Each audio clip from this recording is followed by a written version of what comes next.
بسم اللہ الرحمن الرحیم الحمد للہ نحمده ونستعینه ونستغفره ونؤمن به ونتوکل علیہ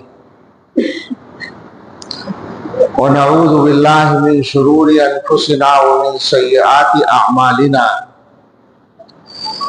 من يهده الله فلا مضل له ومن يضلل فلا هادي له ونشهد أن لا إله إلا الله وحده لا شريك له ونشهد أن سيدنا ونبينا ومولانا محمدا عبده ورسوله صلى الله تعالى عليه وعلى آله وأصحابه وبارك وسلم تسليما كثيرا. أما بعد فأعوذ بالله من الشيطان الرجيم. بسم اللہ الرحمن الرحیم. تبارک الذی بیدہ الملک وهو على كل شيء قدیر.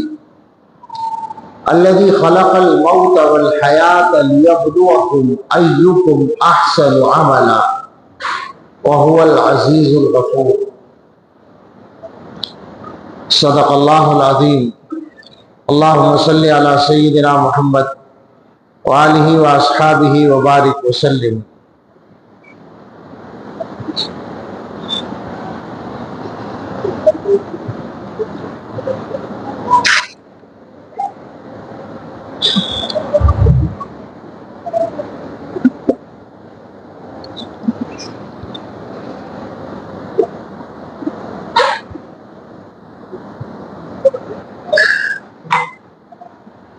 اللہ تعالیٰ کا شکر ادا کرتے ہیں کہ ایک بار پھر ہم اپنے لیے اور اپنے دوستوں کے لیے فکر کے ساتھ جمع ہیں. دعا کریں کہ اللہ تعالیٰ اس مجلس کو ہم سب کے لیے نافع بنائے.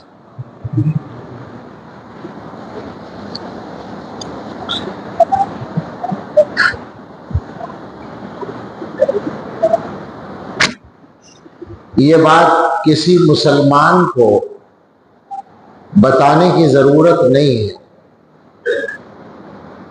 کہ اللہ تعالی ہم سب کے خالق و مالک ہیں اور ہم سب اللہ کے بندے بھی ہیں، اللہ کے مخلوق اور اللہ کی ملکیت بھی ہے.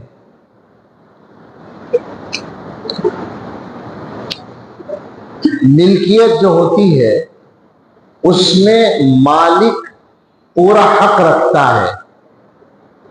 جیسے ہمارے گھر میں سامان ہے وہ ہماری ملکیت ہے تو ہمیں اس میں پورا حق ہوتا ہے. جس طرح چاہیں اس کو استعمال کریں اور چاہے جہاں اس کو رکھیں.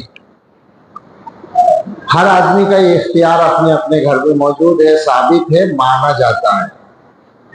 حالانکہ ہمارا جو ملکیت کا حق ہے بس وہ ویسے ہی ہے، سرسری سا اللہ نے دے دیا، ہمیں مل گیا. ہم نے نہ اس کو بنایا نہ پیدا کیا، اللہ کے دیے ہوئے پیسے سے اس کو خریدا تو وہ ہمارا ہو گیا اور ہمارا اس میں اختیار چلنے لگا. اس سے بات سمجھنے میں آسانی ہوگی کہ یہ پوری کائنات جس کے خالق اللہ تعالیٰ ہیں، پیدا کرنے والے اللہ تعالیٰ ہیں، اس کائنات میں مرضی کس کی چلنی چاہیے؟ جو مالک ہے اسی کی چلنی چاہیے. یہ بالکل عقلی بات ہے. اس میں منوانے کے لیے کسی زبردستی کی ضرورت نہیں ہے. ہم اپنے گھر کے بارے میں پہلے سے مانے بیٹھے جبکہ ہمارا حق اس سے کم ہے تو اللہ کے بارے میں ماننا تو بہت ہی آسان ہے. یہ بچوں کو گھر بھیج دیجیے، بیٹھے بیٹھے نہیں، آواز سے نہیں، پیار سے، حکمت سے. بچوں کی غلطی نہیں ہے. بچے نے اپنے حساب سے اچھا کیا کہ مسجد میں آئے ہیں. ماں باپ کی غلطی ہے کہ مسجد میں آنے کا طریقہ ابھی تک سکھایا نہیں اور نہ ارادہ ہے سکھانے کا. وجہ اس کی یہ ہے کہ ماں باپ ہی کو بہت ساروں کو خبر نہیں ہے.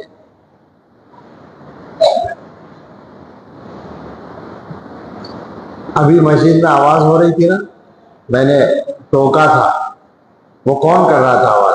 وہ باپ کر رہے تھے, بچے نہیں کر رہے تھے, وہ بڑے لوگ کر رہے تھے.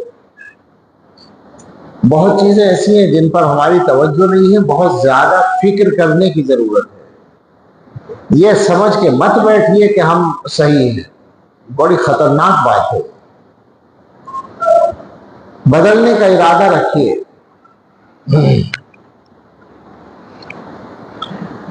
تو اللہ تعالیٰ جب خالق و مالک ہیں تو ایک اور اس سے پہلو نکلتا ہے کہ اللہ تعالیٰ نے اس کائنات کو پیدا کیا اور اس میں ہمیں بھیجا, اس والے حصے میں جس کو ہم زمین کے نام سے جانتے ہیں. تو کیوں بھیجا؟ پیدا تو کیا تھا جنت میں. حضرت آدم علیہ السلام کو اللہ تعالیٰ نے جنت میں پیدا کیا تھا, تو وہاں سے اٹھا کر زمین پر کیوں بھیجا؟ اور پھر زمین پر یہ سلسلہ جاری کیا کہ انسان یہاں زندہ رہتا ہے پیدا ہونے کے بعد, اور پھر ایک وقت مقرر گزرنے کے بعد مر جاتا ہے, اس دنیا سے چلا جاتا ہے. یہ ایک سلسلہ اللہ نے جاری کر رکھا ہے. ہر دور ہر نسل میں یہی سلسلہ ہوتا ہے. کوئی کتنا ہی بڑا آدمی ہو, اسے مرنا ہی پڑتا ہے, مر ہی جاتے ہیں سب. اور میں کبھی کبھی سوچتا ہوں تو مجھے دنیا کے بڑوں کے مرنے پر اتنی عبرت نہیں ہوتی جتنی دین کے بڑوں کے مرنے پر ہوتی ہے, کہ وہ تو اللہ کے مقرب بندے, وہ بھی مرتے ہیں. دنیا والوں کی تو اللہ کے یہاں کوئی حیثیت نہیں ہے, جن کی حیثیت ہے وہ بھی مرتے ہیں. تو یہ جو سارا قصہ ہے یہ کیا ہے اور کیوں ہے, بتائے گا کون؟ وہی بتائے گا جس نے بنایا, جس نے شروع کیا سلسلہ. قرآن کریم کی ایک آیت میں نے پڑھی ہے, بہت مشہور سورت ہے تبارک الذی. اللہ تعالیٰ فرماتے ہیں کہ عظیم الشان ہے, عالی شان ہے وہ ذات جس کے ہاتھ میں ملک ہے, بادشاہت ہے, ملکیت ہے, ساری چیزیں ہیں, ساری کائنات ہے. اور وہ عزیز بھی ہے, غفور بھی ہے. نہیں کیا ہے؟ وَهُوَ عَلَىٰ كُلِّ شَيْءٍ قَدِيرٌ, اور وہ ہر چیز پر قادر ہے. الَّذِي خَلَقَ الْمَوْتَ وَالْحَيَاةَ, وہ ہے جس نے موت اور حیات کو پیدا کیا. موت کو بھی اس نے پیدا کیا, حیات کو بھی پیدا کیا. لِيَبْلُوَكُمْ, تاکہ تمہیں آزمائے. اَيُّكُمْ أَحْسَنُ عَمَلًا, تم میں سے اچھا عمل کس کا ہے. یہ ہے وہ مقصد دنیا میں بھیجنے کا, اور دنیا میں یہ سلسلہ موت و حیات جاری کرنے کا. یہ واضح طور پر صاف لفظوں میں اللہ نے بتایا ہے کہ مقصد یہ ہے تمہیں آزمانا ہے, کون اچھا عمل کرتا ہے. اس کے بعد اللہ تعالیٰ نے یہ نظام جاری کیا کہ آزمانے کے الگ الگ انداز رکھے ہیں.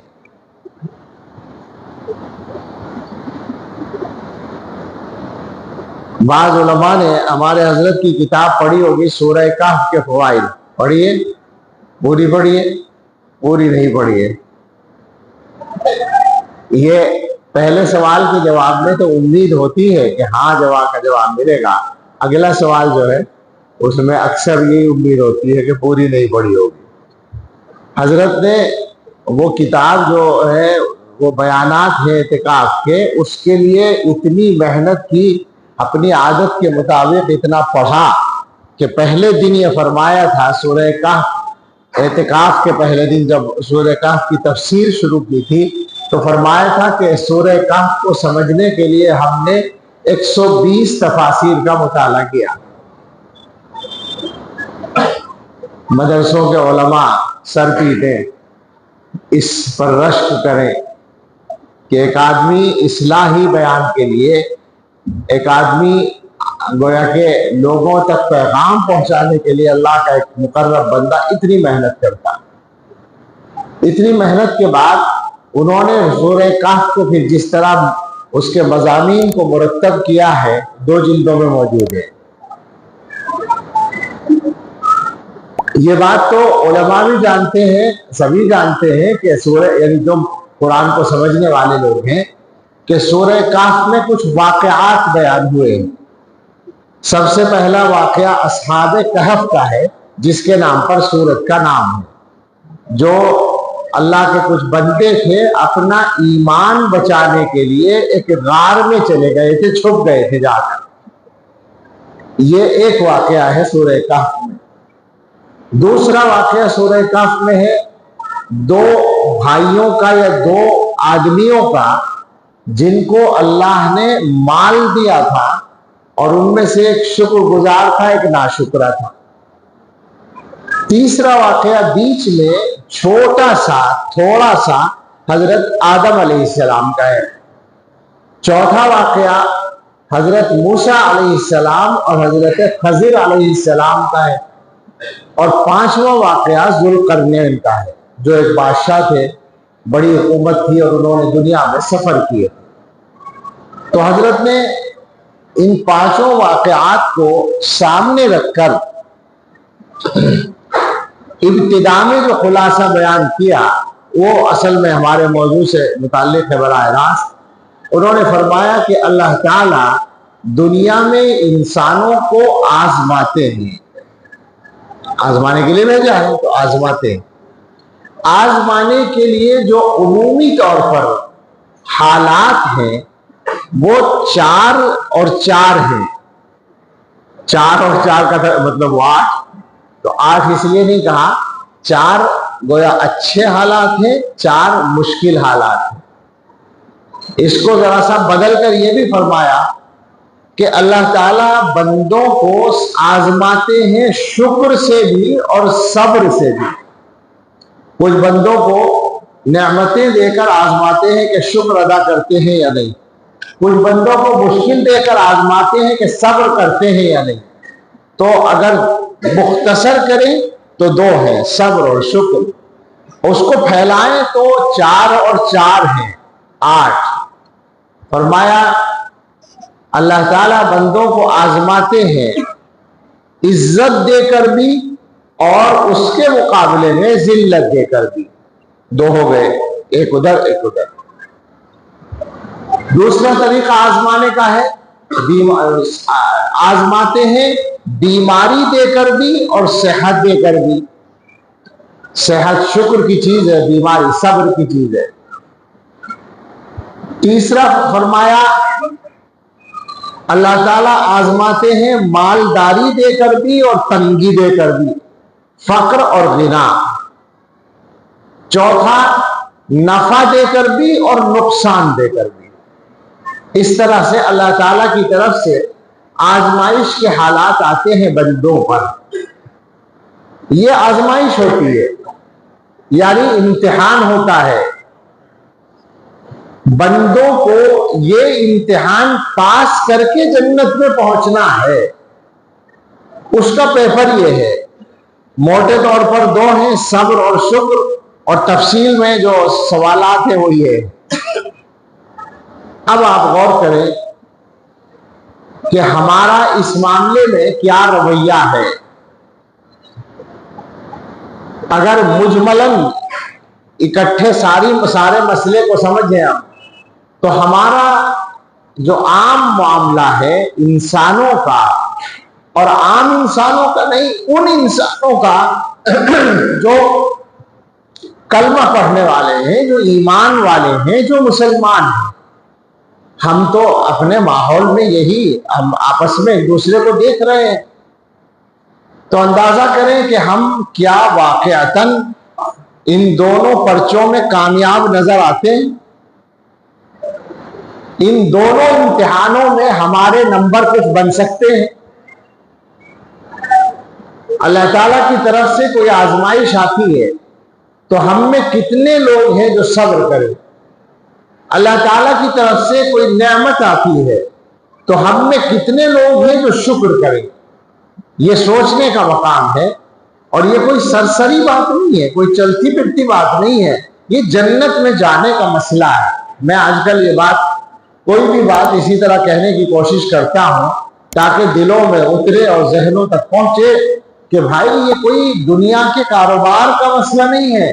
ہمیشہ ہمیشہ کے لیے جنت میں جانے یا جنت سے محروم ہونے کا مسئلہ ہے. اور جنت سے محروم ہونا اگر ہمیشہ کے لیے بھی نہ ہو, وقتی طور پر ہو. ارے بھائی بچوں کو کیوں لاتے ہیں؟ یہ بچے آ کر خاموش بیٹھیں گے کیا؟ پتہ نہیں نیکی سمجھتے ہیں اس بات کو کہ بچوں کو لے آئیں. باہر کا دروازہ تھوڑا وہ کر دیں, باہر آنے جانے والوں کے اس سے بھی انتشار ہوتا ہے. آدھا بند کر دیں, آدھے سے زیادہ. باہر جو لوگ ہیں ان سے کہہ رہا ہوں, یہ نہیں, یہ تو باہر کے لوگ, مین گیٹ کی بات کر رہا ہوں, اس کو آدھا بند کر دیں. بس اتنا رہے کہ کوئی آنا چاہے تو آ جائے, یہ نہ محسوس ہو کہ پابندی ہے آنے پر. اچھا یہ ٹھیک ہے, چھوٹا دروازہ کھول دیا.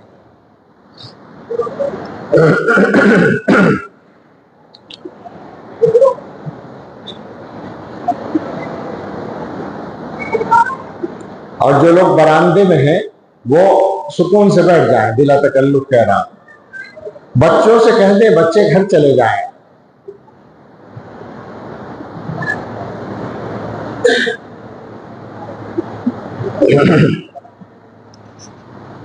اے بچے جاؤ گھر جاؤ.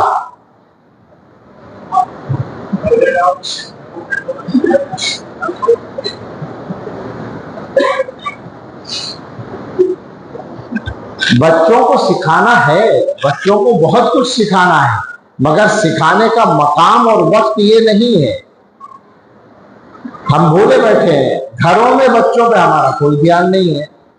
باپ اپنے گھر میں کئی کئی گھنٹے رہتا ہے اور بچہ غائب ہے, باپ کو فکر ہی نہیں ہوتی کہ بچہ کہاں ہے. یہ حال ہمارا عام طور پر ہے, اسی لیے بچوں کا یہ حال ہوتا ہے. ہم نے بچوں کو مسجد میں آنے کا کوئی ادب نہیں سکھایا.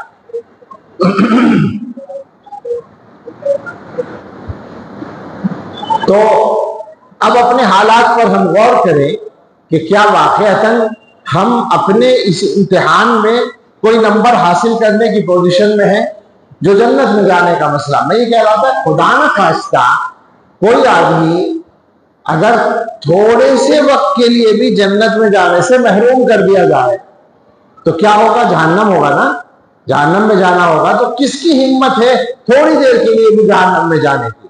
اللہ کی پناہ, اللہ ہم سب کی اور ساری امت کی حفاظت فرمائے. اس لیے ہمیں بہت زیادہ غور و فکر کے ساتھ معاملے کو سمجھنے کی ضرورت ہے, ذہنوں کو ٹھیک کرنے کی ضرورت ہے. عام طور پر جو غلطی ہو رہی ہے اس کو سمجھیں. عام طور پر جو ہم سے غلطی ہوتی ہے اس کو آپ سمجھیں. دو پہلو ہیں. ایک تو یہ کہ ہم اللہ تعالیٰ کی طرف سے پیش آنے والے حالات, وہ چاہے اچھے حالات ہوں یا برے, دونوں کی بات میں کر رہا ہوں, ان حالات کی حکمت پر نظر نہیں رکھتے, بلکہ ان کو عام طور سے اپنے معاملات کے تابع سمجھتے ہیں. یہ بات ذرا واضح نہیں ہوئی, میں اس کو کھولتا. بعض لوگ ہم سے آ کر کہتے ہیں کہ جی حالات ٹھیک نہیں ہو رہے, روزگار کا مسئلہ حل نہیں ہو رہا, حالانکہ ہم تو نماز بھی پابندی سے پڑھتے ہیں. یہ ایک مثال ہے. تو اس میں ایک پہلو صحیح ہے اور ایک غلط ہے. ہمارا یہ سمجھنا کہ اگر ہم نماز پابندی سے پڑھتے ہیں تو ہماری دنیا کے سارے کام ٹھیک ہو جانے چاہیے اللہ کی طرف سے, یہ صحیح نہیں. اگرچہ یہ پہلو بھی ہے کہ اچھے اعمال کا ہماری زندگی پر اثر ہوتا ہے. اللہ تعالیٰ نے اچھے اعمال کو اچھے حالات کا سبب بنایا ہے اور برے اعمال کو برے حالات کا سبب بنایا ہے. لیکن کس سبب سے کیا نتیجہ نکلے گا, کس سبب سے کیا چیز وجود میں آئے گی, یہ متعین ہم نہیں کر سکتے. ہم نے یہ سمجھ لیا کہ فلاں کام ہماری مرضی کے مطابق ہونا چاہیے, اس لیے کہ ہم نماز پڑھتے ہیں. یہ سوچنے کا انداز غلط ہے۔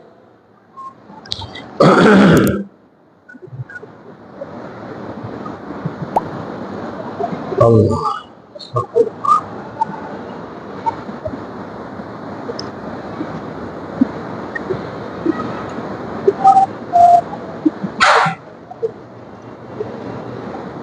پتہ نہیں کیا کمزوری آ گئی، ابھی ذہن منتشر ہو جاتا ہے۔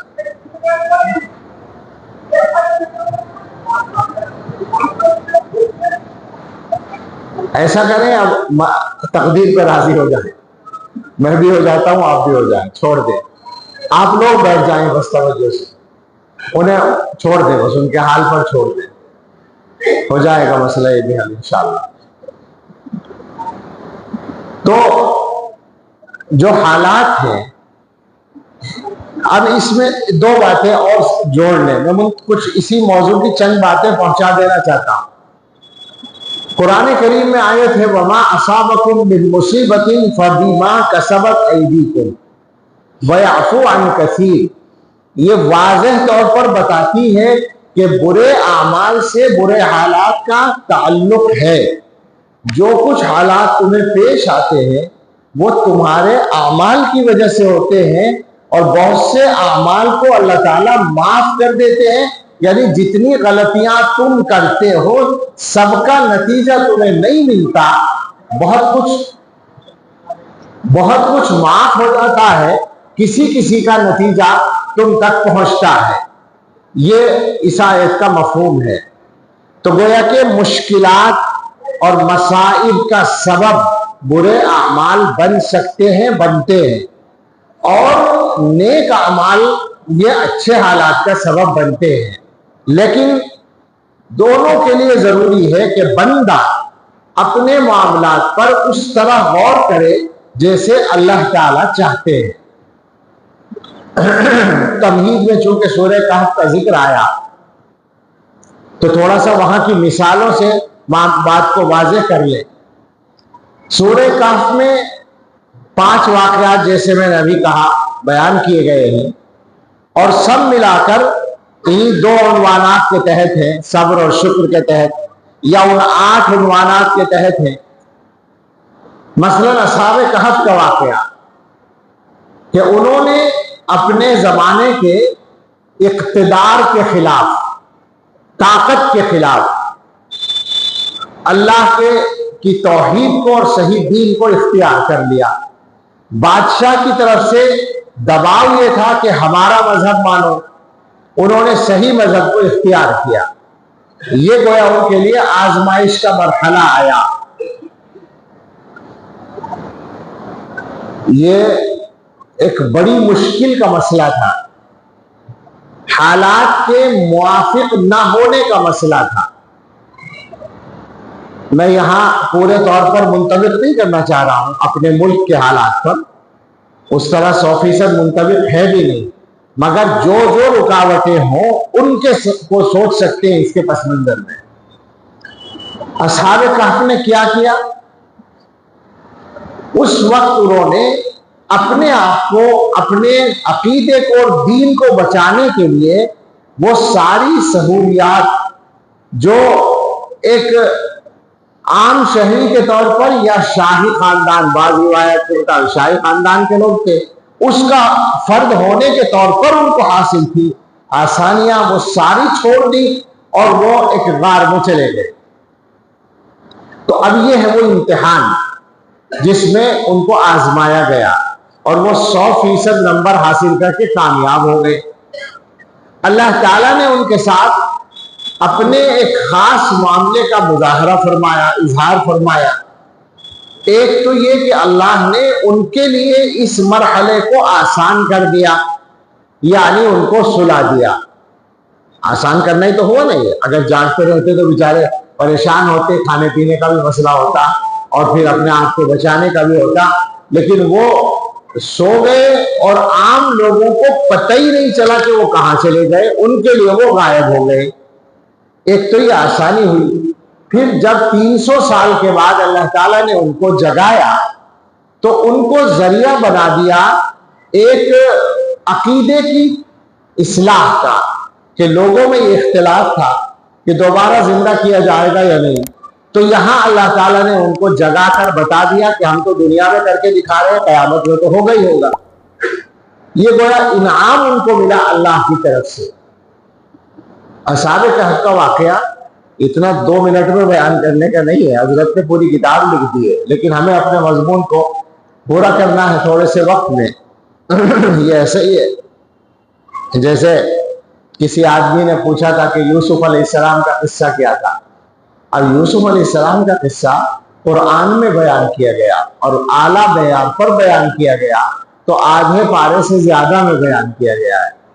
لیکن بیان کرنے والے نے، پوچھنے والے نے جب پوچھا کہ صاحب حضرت یوسف علیہ السلام کا قصہ کیا تھا، کہنے لگے پدرے بود تیسرے داشت گم شد پازیا۔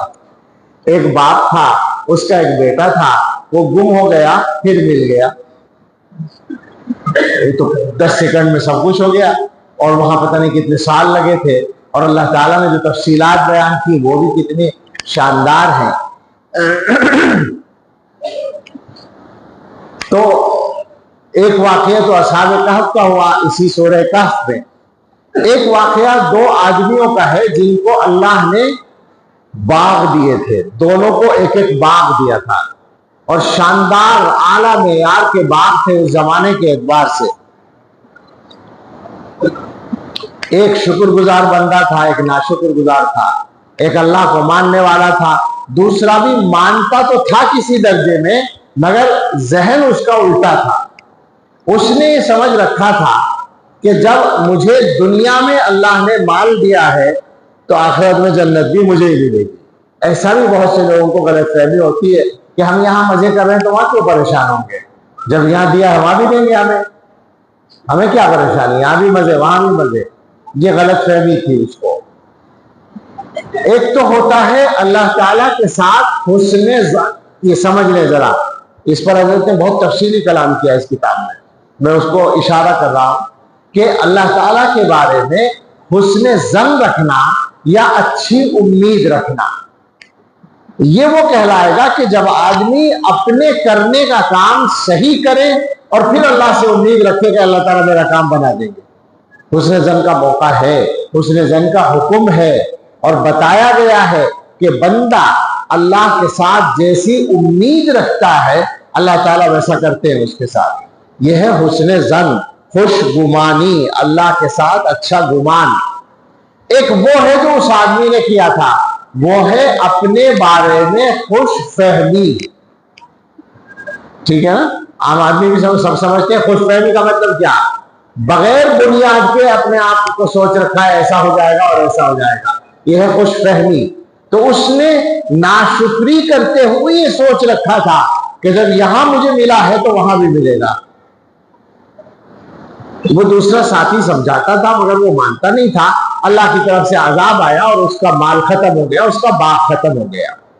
تو اب یہ 2 آدمی ہیں جو آزمائے گئے، نعمت دے کر آزمائے گئے، شکر کرتے ہیں یا ناشکری کرتے ہیں؟ تو دونوں نے، ایک نے شکر کیا ایک نے ناشکری کی۔ اصحاب کہف آزمائے گئے، انہوں نے صبر کیا حالات پر۔ اس کے بعد حضرت آدم علیہ السلام کا تذکرہ ہے۔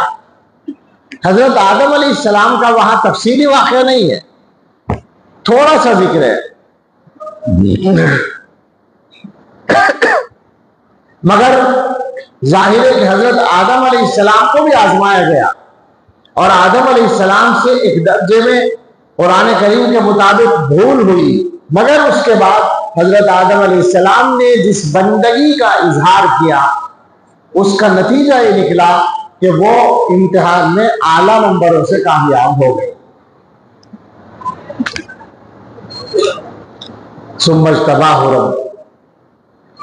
اس کے بعد واقعہ ہے حضرت موسیٰ علیہ السلام کا اور حضرت خضر علیہ السلام کا۔ وہاں حضرت موسیٰ علیہ السلام کو آزمایا گیا۔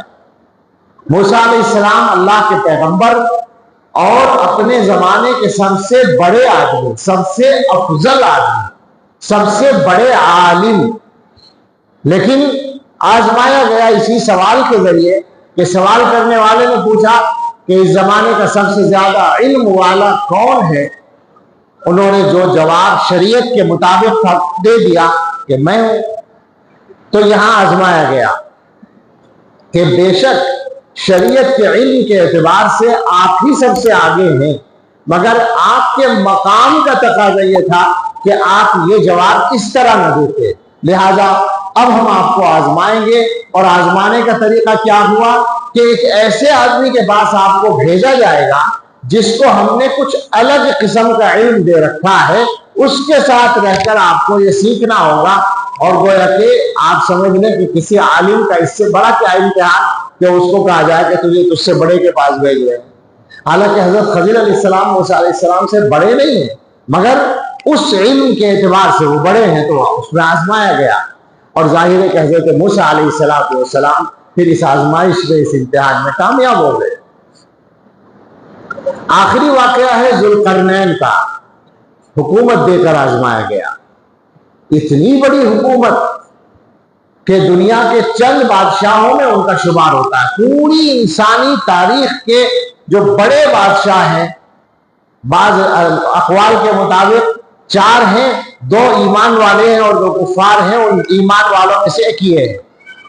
تو ان کو آزمایا گیا، اور اللہ تعالیٰ کی توفیق سے یہ بھی اللہ کی آزمائش پر پورے اترے۔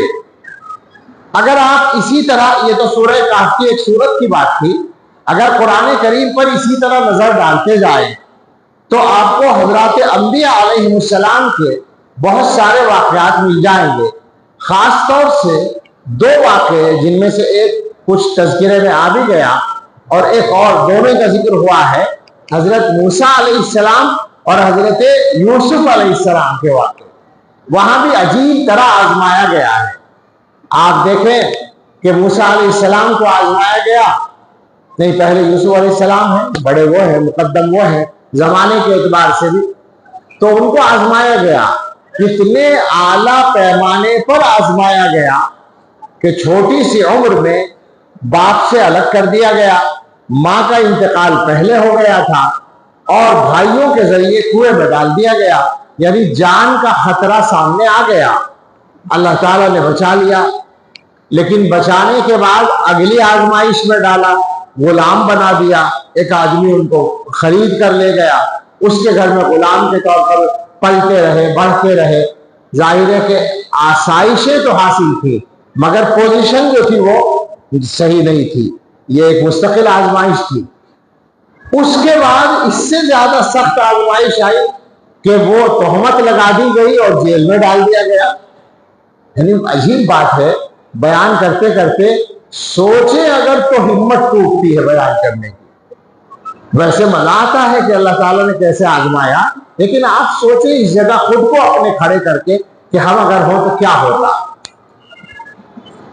ہمارے تو اللہ ہی حافظ ہے، وہ تو پیغمبر تھے، وہ تو ہر آزمائش پر کھڑے اترتے چلے گئے، پورے اترتے چلے گئے۔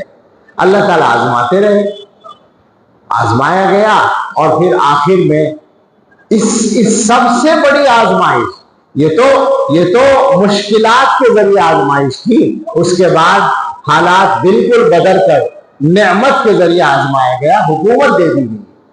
حکومت پہ بیٹھنے کے بعد آپ سوچیں کہ کسی آدمی کو طاقت مل جائے تو جن لوگوں نے کمزوری کے زمانے میں اس کو ستایا تھا، ان کے سلسلے میں اس کا جذبہ کیا ہوتا ہے۔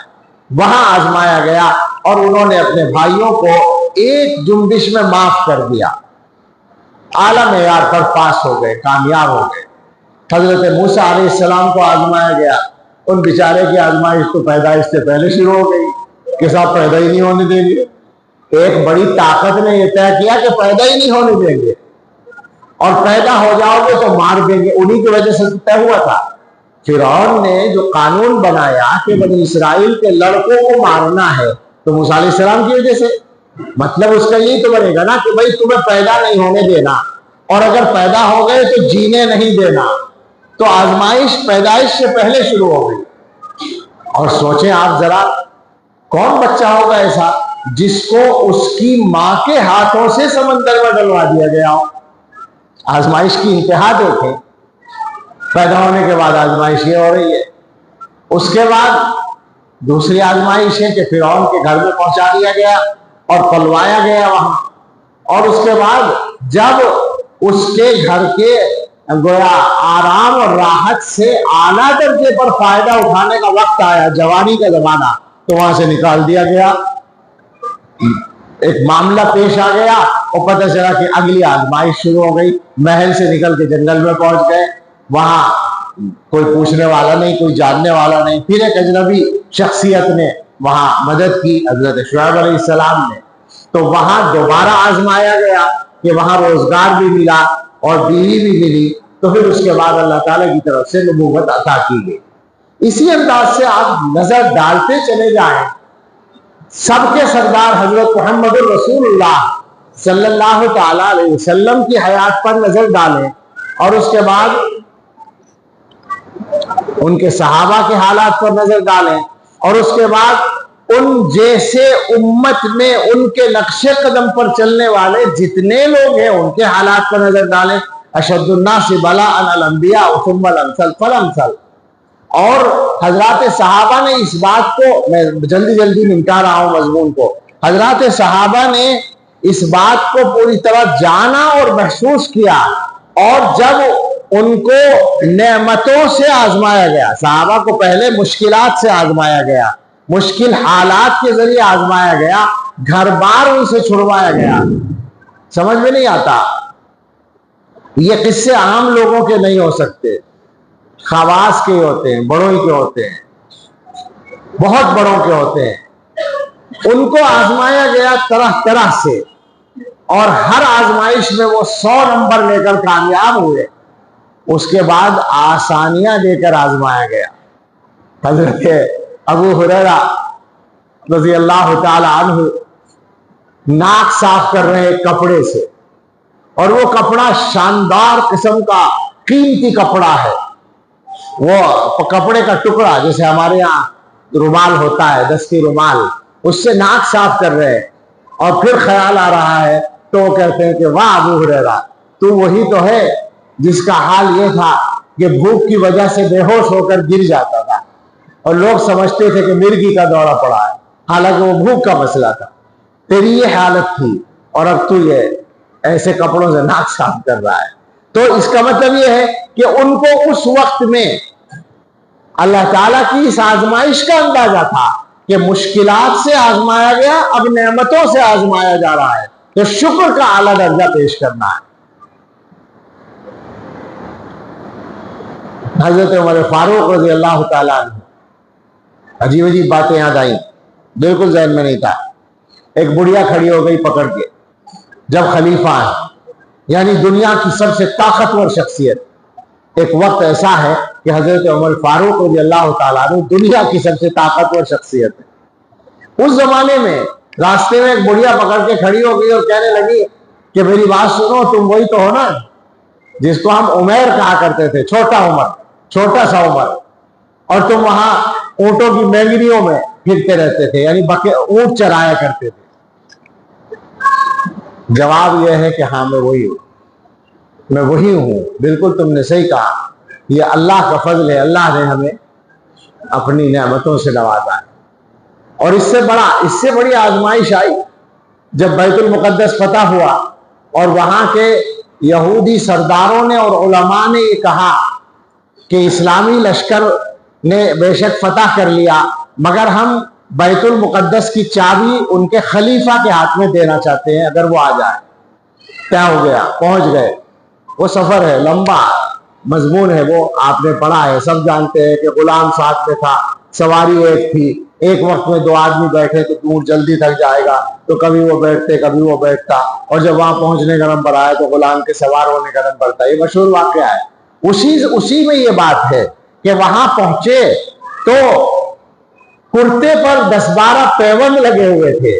دنیا کا وہ طاقتور انسان جس کے سامنے اس سے پہلے کی سب سے بڑی طاقت کے نمائندے ہتھیار ڈالنے جا رہے ہیں، اور وہ اپنی طاقت اور اپنے مذہب کے تقدس کی علامت کی چابی دینے جا رہے ہیں، وہ طاقتور شخصیت پیوند لگا کرتا پہنے ہوئے آ رہی ہے۔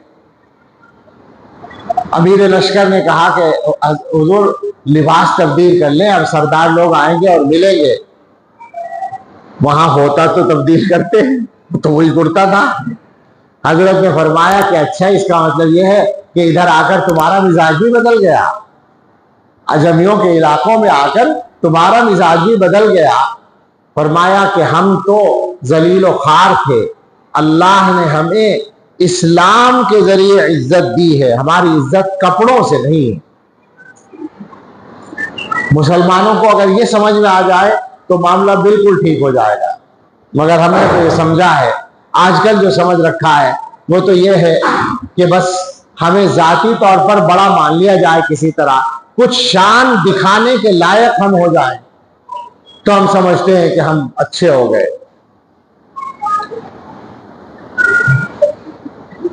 کیا شعر ہے وہ ایک نعت میں، حسین ہو بلال ہو، رسول پاک کے عشق میں سب آزمائے جاتے ہیں۔ کیا ہے؟ حسین ہو کہ عمر ہو، بلال ہو یا علی، نبی کے عشق میں سب آزمائے۔ مولانا نعت بھی پڑھتے ہیں، ان کو یاد ہے یہ مصرع، ہمارے دوست تھے۔ نبی کے عشق میں سب آزمائے جاتے ہیں، آزمائے گئے ہیں، اور آزمانے میں آزمائش میں کھڑے اترنے کے بعد ان کے نام کا سکہ چلا ہے۔ یہ سمجھنے کی بات ہے۔ تو اب اپنے احوال پر ذرا سا غور کر لیں ہم لوگ کہ ہم اللہ تعالیٰ کی آزمائشوں میں کیا رویہ اختیار کرتے ہیں۔ یہی چند چیزیں جو ہیں اگر انہی کو نوٹ کر لیں، مثلا اللہ تعالیٰ نے صحت عطا کی ہے، یہ 8 چیزیں ہیں نا،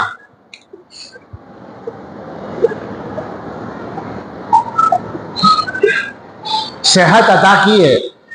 مجمع میں بہت سارے لوگ ہیں جو صحت مند ہیں۔ صحت کا مطلب ٹھیک ٹھاک قوت۔ کبھی کوئی کہنے لگے کہ صاحب آج کل تو ہر ایک کو کوئی نہ کوئی بیماری ہے، یہ صحیح ہے، ہر آدمی کو بیماری ہے کوئی نہ کوئی، لیکن کل ملا کر وہ سارے کام کرنے کی طاقت رکھتا ہے، یہ مراد ہے صحت سے۔ تو ہم لوگ غور کریں، میں ڈرتے ڈرتے یہ بات کرتا ہوں کیونکہ ہم بھی قوت کا زمانہ ضائع کر کے آ رہے ہیں، صحت کا زمانہ ضائع کر کے آ رہے ہیں، ڈر لگتا ہے۔ اسی لیے آپ سے کہتے ہیں، جوانوں سے کہتے ہیں کہ معاملے کو ٹھیک کر لیں۔ سچی بات ہے کہ قوت و صحت کے زمانے میں غفلت رہتی ہے، نمازیں چھوڑ دیتے ہیں ہم لوگ، اور جب کمزوری کا زمانہ آتا ہے تو صحیح طور سے نماز پڑھنا مشکل ہو جاتا ہے، صحیح رکوع کرنا، صحیح سجدہ کرنا مشکل ہو جاتا ہے۔ تو صحت کے زمانے میں کیا سوچیں ذرا، ہم نے کیا کیا؟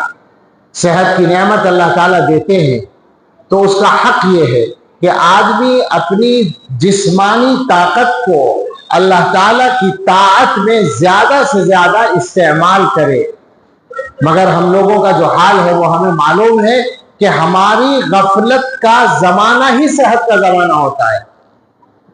کیا خیال ہے؟ جو زمانہ صحت کا ہے، جو زمانہ قوت کا ہے، جو زمانہ شباب کا ہے، عام طور سے وہی ہماری غفلت کا زمانہ ہے۔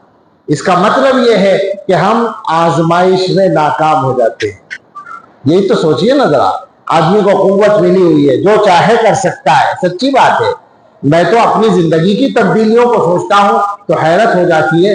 پہلے مجھے یاد ہے میرے پاس 400 500 600 700 کتابیں تھیں، 800 900 تک بھی تھی، تو ساری کتابیں اکیلا میں جھاڑ کر رکھ لیا کرتا تھا، اور کوئی خاص پریشانی یا تھکان کا احساس نہیں ہوتا۔ اگر تھوڑا سا ہوا بھی، تھوڑی دیر لیٹ گئے ہو، ٹھیک ہو گئے، واپس ویسے ہی ہو گئے جیسے تھے۔ اور اب میں یہ سوچتا ہوں کیا میں وہی آدمی ہوں؟ اب صورتحال ایسی ہے کہ جی چاہتا ہے کہ یہاں رکھی ہوئی کتاب کو اٹھا کر دے دے، بالکل زمین آسمان کا فرق ہو جاتا ہے۔ تو آدمی کو صحت کے ذریعے اگر آزمایا جا رہا ہے تو یہ آزمائش ہے، یاد رکھے۔ آزمانے کا لفظ ہمارے ہاں عام طور سے پریشانی کے لیے بولا جاتا ہے، لیکن لِيَبْلُوَكُمْ أَيُّكُمْ أَحْسَنُ عَمَلًا، یہ لفظ بتا رہا ہے کہ ہر چیز آزمائش ہے، نعمت بھی آزمائش ہے اور پریشانی بھی آزمائش ہے۔ تو صحت کے ذریعے آزمایا جا رہا ہے تو اس آزمائش میں پورا اترنے کی کوشش کریں۔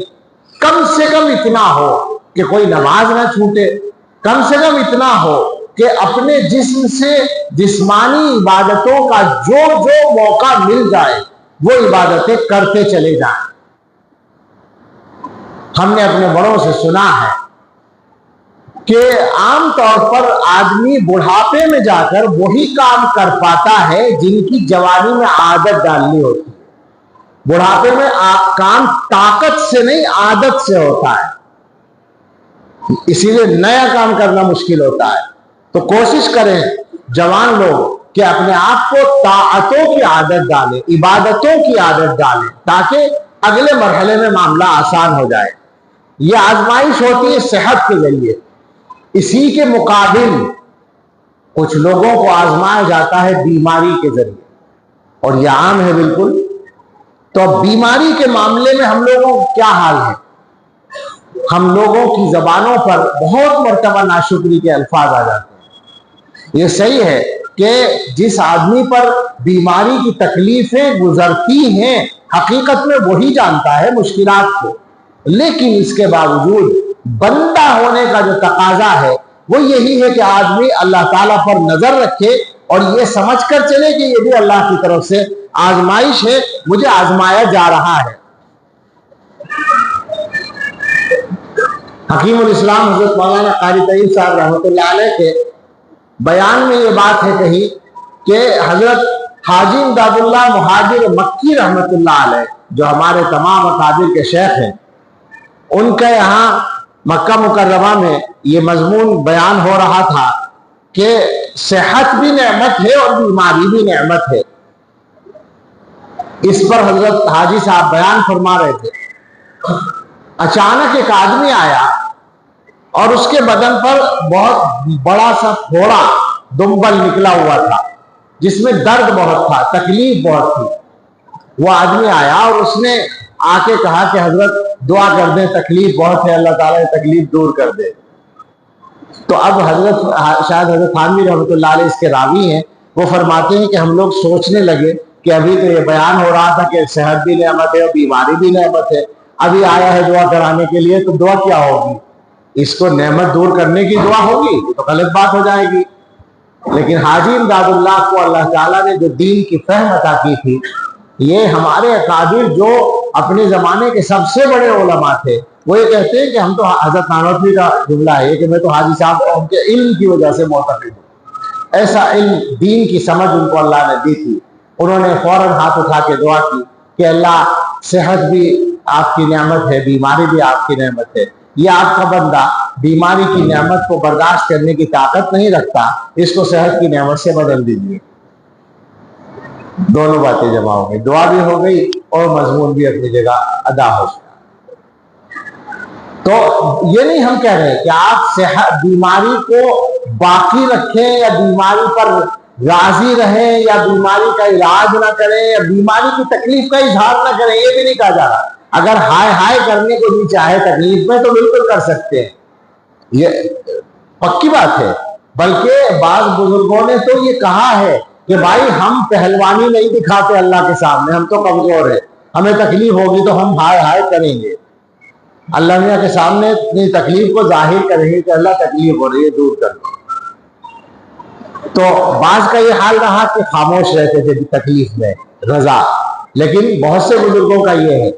تو بیماری کے سلسلے میں کوئی مشکل مطالبہ، غیر فطری مطالبہ نہیں ہے، بس فقط یہ ہے کہ بیماری میں بھی بندہ اللہ تعالیٰ پر نظر رکھے کہ بیماری اللہ کی طرف سے آئی ہے، تو لہٰذا اللہ کی مرضی پر مجھے راضی رہنا چاہیے، باقی جو اللہ کا حکم ہے علاج کرنے کا وہ کرے اور اللہ سے شفا ضرور مانگتا رہے۔ حضور علیہ السلام نے شفا کی دعا مانگ کر سکھا رکھا ہے۔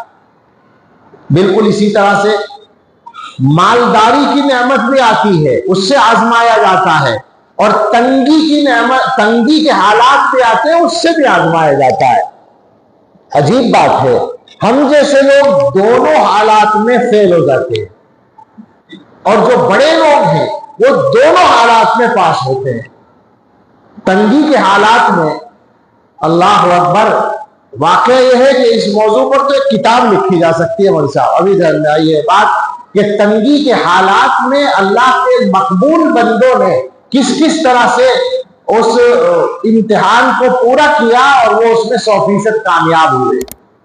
رسول اللہ صلی اللہ تعالی علیہ وسلم سے لے کر حضرات صحابہ کرام اور امت کے علماء میں 99% سے بھی زیادہ، اگر میں کہوں 99.99% لوگ ان حالات سے گزرے، عجیب عجیب حالات ہیں۔ اور اس کے بعد پختگی کا یہ عالم ہے کہ شیخ عبد القدوس رحمۃ اللہ علیہ کے یہاں کہتے ہیں کہ فاقہ بھی ہوا کرتا تھا، یعنی کھانے ہی کو نہیں ہوتا تھا بعض وقتوں میں۔ ایک مرتبہ ایک مرید کھانا لے کر آئے تو حضرت کو شک ہوا کہ کیوں لایا ہے۔ تحقیق کرنے سے پتا چلا کہ گھر میں ایک نئی خادمہ کام کرنے آئی تھی، اس نے بتا دیا تھا کہ فاقہ ہے ایک مرید سے، تو وہ کھانا لے آئے تھے۔ تو حضرت نے اس کو ڈانٹا اور یہ کہا کہ اگر ہمارے حالات میں ساتھ دے سکتی ہو تو ٹھیک ہے، ورنہ ہمارے گھر سے جاؤ۔ اس انداز کا ان حضرات کا معاملہ تھا۔ عجیب و غریب قسم کے واقعات ہیں، بیان کرنے کا موقع نہیں۔ دوسری آزمائش ہے مالداری کے ذریعے، پیسے کے ذریعے۔ اس آزمائش میں اس آزمائش سے زیادہ لوگ ٹھوکر کھاتے ہیں۔ یہ آزمائش زیادہ مشکل ہوتی ہے۔ جہاں پیسہ آتا ہے آدمی اپنی اوقات بھول جاتا ہے اور غلط فہمی کا شکار ہو جاتا ہے۔ بہت سے لوگ تو واقعہ یہ ہے کہ غریبوں کو بھول جاتے ہیں، رشتہ داروں کو بھول جاتے ہیں اور مسجدوں کو بھول جاتے ہیں۔ کتنی خطرناک آزمائش ہے یہ۔ مال کے ذریعے آزمائش بہت مشکل آزمائش ہے۔ ہمیشہ اللہ سے مال اگر مانگے ضرور مانگے، کوئی پابندی نہیں ہے مانگنے پر، مگر حلال مال مانگے اور شکر کی توفیق کے ساتھ مانگے۔ شکر کی جب توفیق ہوتی ہے تو پھر تو وہی حال ہوتا ہے جو حضرات صحابہ کے یہاں ہوتا تھا اور امت کے بڑے لوگوں کے یہاں ہوتا ہے۔ یہ واقعہ ہے کہ مال کے ساتھ بھی آدمی اللہ تعالیٰ کا بہت بڑا مقرب بندہ بن سکتا ہے۔ مال کمانے پر شریعت میں کوئی پابندی نہیں ہے، سوائے اس کے کہ حلال کماؤ اور حلال جگہ خرچ کرو۔ اگر مال آدمی کے ولی بننے میں رکاوٹ ہوتا تو صحابہ کے پاس مال نہیں ہو سکتا تھا۔ سارے صحابہ تو ولی نمبر 1 کے ہیں، امت کے سارے اولیاء سے بڑے ولی ہیں اور ان میں بعض بڑے بڑے مالدار ہیں۔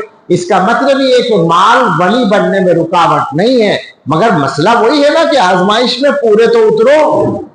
اللہ تعالیٰ کی اس طرف سے آنے والی اس آزمائش میں پورے اترو تو پتہ چلے گا۔ اسی طرح سے مختلف احوال ہوتے ہیں۔ نفع کا نقصان کا بھی ذکر آیا تھا۔ نفع نقصان کے مسئلے میں تو بڑے لوگ پریشان ہو جاتے ہیں۔ بعض لوگوں کے تو دماغ پر اثر ہو جاتا ہے۔ کاروبار میں کوئی بڑا خسارہ ہو گیا، بڑا گھاٹا ہو گیا تو دماغ پر اثر ہوتا ہے۔ میں نے دیکھا ہے ایسا بعض لوگوں کو کہ دماغ ہی ان کا متاثر ہو گیا، پاگل کی طرح وہ بن گئے۔ یہ غلط بات ہے۔ یہ بھی اللہ کی طرف سے آزمائش ہے۔ اللہ تعالیٰ نفع دے رہے ہیں، یہ بھی آزمائش ہے۔ نقصان دے رہے ہیں، یہ بھی آزمائش ہے۔ مجھے اپنی بات کو سمیٹنا ہے، واپس چلتے ہیں اس بات کی طرف جہاں سے چلے تھے کہ ہمارا معاملہ اللہ تعالیٰ کے ساتھ کیا ہے۔ یہ بات اگر ہمیں اچھی طرح یاد رہے کہ ہم بندے ہیں اور وہ خدا ہے، ہم ملکیت ہیں، مملوک ہیں، وہ مالک ہے، یہ بات اگر ہمیں یاد رہے تو شاید ہمیں اپنا عمل ٹھیک کرنے میں آسانی ہو جائے۔ یہ کوشش کی جائے کہ یہ سمجھنے کی اور یہ یاد رکھنے کی عادت پڑ جائے۔ یہ جو ہمارے بزرگوں کی محنتیں ہوتی ہیں، دین کی جتنی بھی محنتیں ہیں، وہ ساری کی ساری آدمی کو اسی لائن پر لانے کے لیے۔ سلوک اور تصوف کی جو محنتیں ہیں، ان محنتوں کا اصل خلاصہ یہی ہے۔ جیسے تصوف کے مشائخ کے یہاں ذکر کی محنت کرائی جاتی ہے۔ کاہے کے لیے ہوتی ہے ذکر کی محنت؟ ابھی پرسوں ترسوں میں کہیں تھا بنارس میں، تو مجھ سے کہا فجر کے بعد ذکر کی مجلس ہو جائے۔ یہ ذکر کی مجلس کا جو آج کل معاملہ ہے، کیونکہ یہ بہت غیر محتاط ہو رہا ہے، اس لیے میں ذکر کی مجلس کے عنوان سے کبھی مجلس کی اجازت نہیں دیتا۔ ہمارے ہاں کوئی ذکر کی مجلس ہی نہیں ہوتی۔ حالانکہ ہمارے سلسلے کا جو ذکر ہے مراقبہ، وہ مجلس میں بھی ہو جائے تو کوئی فرق نہیں پڑتا، ایک ہی جیسا رہتا ہے، اکیلے بھی اور اجتماعی بھی۔ ذکر جہری کی اجتماعی مجلسیں ہوتی ہیں آج کل. ذکر جہری کی اجتماعی مجلس کا صحیح طریقہ وہ ہے جو ہمارے اکابر کیا رہا ہے کہ شیخ اپنا ذکر کر رہے ہیں, مرید اپنا ذکر کر رہے ہیں, ایک جگہ بیٹھے ہوئے ہیں, ایک مجلس میں ہے, ایک مسجد میں ہے. ہمارے سارے اکابر کیا یہ رہا ہے, آج بھی ہے. لیکن آج کل یہ نیا طریقہ چلا ہے کہ بچوں کی طرح سے گویا کہلواتے ہیں, وہ کہیں گے پھر سب کہیں گے ایک ساتھ. یہ ہمارے اکابر کے طریقے سے ہٹ کر معاملہ چل رہا ہے. خیر, وہ کہنے لگے ذکر کی مجلس ہو جائے. میں نے کہا ذکر کی مجلس کے بجائے ذکر کی بات ہو جائے. تو میں نے وہاں بات کی اور میں نے یہ عرض کیا کہ یہ جو ذکر ہے اس کو سمجھ لیں کہ یہ کیا چیز ہے. اللہ کا ذکر کا لفظ لوگ بہت بولتے ہیں اور بعض آدمیوں نے تو یہ سمجھ رکھا ہے کہ تسبیح بار بار ہلانے کا نام اللہ کا ذکر ہے. بعض ظالم تو باتیں کرتے رہتے ہیں اور تسبیح چلتی رہتی ہے. بہت ڈر لگتا ہے ایسے لوگوں کے بارے میں کہ غفلت کی انتہا ہے, یعنی ویسے چل رہی ہے تسبیح. ہم نے ایسے لوگوں کو بھی دیکھا کہ ان کے پاس بیٹھے 1.5 گھنٹہ اور وہ تقریباً مسلسل باتیں کرتے رہے اور تسبیح چلتی رہی, اور آخر میں کہا کہ میں نے اس وقت 10,000 دفعہ درود پڑھا ہے. دیکھا ہے, یاد آیا؟ نہیں سمجھے؟ بعد میں کہوں گا, اس وقت نام لینا مناسب نہیں. تم نے دیکھا ہوگا, یہ بھی گنگوں کے پڑے ہوئے. تو یہ نہیں ہے بات. ذکر کے معنی ہے یاد کرنا, اور یاد جو ہے وہ اصل دل میں ہوتی ہے.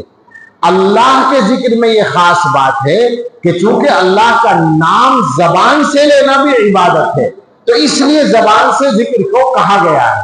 حدیث میں موجود ہے لا یزال لسانک رطبا من ذکر اللہ, کہ تمہاری زبان اللہ کے ذکر سے تر رہنی چاہیے. لیکن یہ اصل نہیں ہے کہ زبان سے ذکر کرتے رہیں اور غفلت کے ساتھ, چاہے وہ بھی فائدہ مند ہوتا ہے, اس میں کوئی شک نہیں, لیکن اصل ہے دل میں اللہ کی یاد. یہ جو محنتیں ہوتی ہیں ذکر کی, ان کا اصل مقصد ہوتا ہے کہ انسان کو یہ بات ہر وقت یاد رکھنے کی عادت پڑ جائے, اللہ کو یاد رکھنے کی عادت پڑ جائے, اور یہ بات کہ اللہ مجھے دیکھ رہا ہے. مقصد کیا ہے؟ گناہوں سے بچنا. مقصد کیا ہے؟ عبادت پر آنا. جب بندے کو اللہ کی یاد ہوتی ہے تو وہ اس کے لیے گناہ سے بچنا آسان ہوتا ہے. یہ پکی بات ہے کہ جس وقت کوئی آدمی کسی گناہ میں مبتلا ہوتا ہے وہ اللہ سے غافل ہوتا ہے. اللہ کو یاد کرتے ہوئے بندہ گناہ نہیں کرتا, اور اسی وجہ سے حدیث میں یہ بات فرمائی گئی ہے کہ شیطان انسان کے دل پر چوٹ چبھوئے رکھتا ہے. فَإِذَا ذَكَرَ اللَّهَ خَنَسَ, جب بندہ اللہ کو یاد کرتا ہے تو شیطان پیچھے چلا جاتا ہے, پیچھے ہٹ جاتا ہے. یعنی ذکر کی طاقت جو ہے یا ذکر کا جو نور ہے اس سے شیطان کو جیسے کرنٹ سا لگ جاتا ہے اور وہ پیچھے ہٹ جاتا ہے. اس کا مطلب یہی ہوا کہ شیطان کو وسوسے ڈالنے کا اور گناہ کرانے کا, گناہ پر آمادہ کرنے کا موقع تبھی ملتا ہے جب آدمی اللہ کی یاد سے غافل ہوتا ہے. تو یہ ہے اصل میں اللہ کا ذکر, کہ آدمی کو اللہ کی یاد رہے. اب جب بندے کو اللہ کی یاد ہوگی تو وہ صحت میں بھی اللہ کو یاد کرے گا اور اللہ سے غافل نہیں ہوگا, بیماری میں بھی اللہ کو یاد کرے گا اور ہر وقت اس کی نظر اللہ پر ہوگی. وہ پیسہ ملنے پر بھی اللہ کو یاد رکھے گا اور ایک پیسے کا غلط استعمال نہیں کرے گا, اور وہ غربت آنے پر بھی اللہ کو یاد رکھے گا اور ناشکری نہیں کرے گا. وہ ہر حال میں اللہ کو یاد رکھے گا تو وہ اچھا مسلمان بن جائے گا اور اس کا عمل اچھا ہو جائے گا. اس منزل پر لانا, اس مرحلے پر لانا, یہ اصل ان محنتوں کا مقصد ہوتا ہے. لہذا ہم سب لوگ کوشش کریں. دو جملوں میں پوری بات کا خلاصہ یہ ہے کہ اللہ کو یاد رکھنے کی جو محنت ہے اس محنت کو کرنے کی کوشش کریں تاکہ اللہ کو یاد رکھنے کی عادت پڑ جائے. اس کے لیے ذکر کی محنت بھی چاہیے اور اس کے لیے اچھے لوگوں کی صحبت بھی چاہیے. آج کل کے حالات میں صحبت کا مسئلہ بڑا مشکل ہو گیا ہے. ایک تو یہ کہ ہر آدمی کو کی زندگی میں ایسا انتشار ہے کہ اسے کسی کے پاس بیٹھنے کی فرصت ہی نہیں ہے. لوگ کہتے ہیں ہم بزی ہیں. بزی کے لفظ کو پتہ نہیں کیوں میرے ذہن میں بہت مذاق آتا ہے، یعنی میرا جی چاہتا ہے کہ اس لفظ کا مذاق اڑاؤں اپنے آپ کو شامل کر کے۔ میرا شمار بھی ان لوگوں میں ہوتا ہے جو بزی ہیں، واقعتاً بہت بزی ہیں، مگر میں اپنے آپ کو جانچ کر پھر دوسروں سے بھی بدگمان ہوتا ہوں۔ حالانکہ یہ غلط بات ہو سکتی ہے، لیکن ہے صحیح بات یہ کہ کتنے ہی مصروف ہو آپ، لیکن اگر آپ کسی ضروری کام کے لیے وقت نکالنا چاہیں تو نکال سکتے ہیں۔ اتنا نہیں ہوتا کہ آپ کو 1 گھنٹہ بھی نہ ملے کسی کام کے لیے۔ اور اکثر لوگوں کا تو یہ حال ہے کہ ان کے ذہن میں یہ مضمون ہی نہیں ہے کہ وقت کا صحیح استعمال کیسے کرنا ہے۔ یعنی میں بہت سے لوگ، چونکہ میرا یہ مستقل موضوع ہے، لوگوں کو بولتا ہوں، میرے پاس جو لوگ آتے ہیں ان سے کہتا ہوں بھائی ٹائم کا خیال رکھو، اگر اس وقت سے اس وقت تک نہیں آئے تو کیسے ہم ملیں گے فلاں وقت میں دوسرا کا۔ لوگوں کے ذہنوں میں نہیں ہوتا کہ کسی کام کے لیے کوئی وقت بھی مقرر ہو سکتا ہے۔ بہت سے لوگوں کا مزاج، اکثر کا مزاج ایسے ہی ہے، جب جی چاہے کر لو، جب ہو جائے کر لو، جبکہ کامیابی کا راستہ ہے کہ ہر کام کا وقت مقرر ہو اور ہر وقت کے لیے کوئی کام مقرر ہو، خالی نہ ہو کوئی وقت۔ تو بہرحال صحبت اچھے لوگوں کی اختیار کرنا اور موبائل کی صحبت سے کچھ نہ کچھ دور رہنے کی کوشش کرنا، یہ پرہیز میں داخل ہے، اس کا اہتمام ہونا چاہیے۔ اور ذکر کی محنت کرنا، یہ کریں گے تو انشاءاللہ زندگی بدلے گی۔ میں نے شروع میں شاید یہ لفظ بولا بھی تھا، نہیں بولا تھا تو اب بولتا ہوں کہ زندگی بدلنے کی ضرورت ہے۔ ہم لوگ یہ سمجھتے ہیں کہ ہم بہت اچھی زندگی گزار رہے ہیں، لیکن ہم میں سے ہر آدمی کی زندگی میں شیطان نے کہیں نہ کہیں قبضہ جما رکھا ہے۔ کوئی نہ کوئی گناہ کسی نہ کسی درجے میں پھنسا ہوا ہے، اس سے پیچھا چھڑانا ہے۔ اس سے پیچھا چھڑانے کے لیے پہلی فرصت میں محنت کی ضرورت ہے، اس لیے کہ یہ پتہ نہیں ہے اللہ کے اجانے کا نمبر کب آ جائے۔ اس کو ذہن میں رکھتے ہوئے اپنے آپ کو بدلنے کی فکر کریں۔ اللہ تعالی ہمیں اس کی فکر بھی دے اور اس کی صحیح سمجھ بھی دے اور اس کے لیے صحیح محنت کرنے کی توفیق بھی عطا فرمائے۔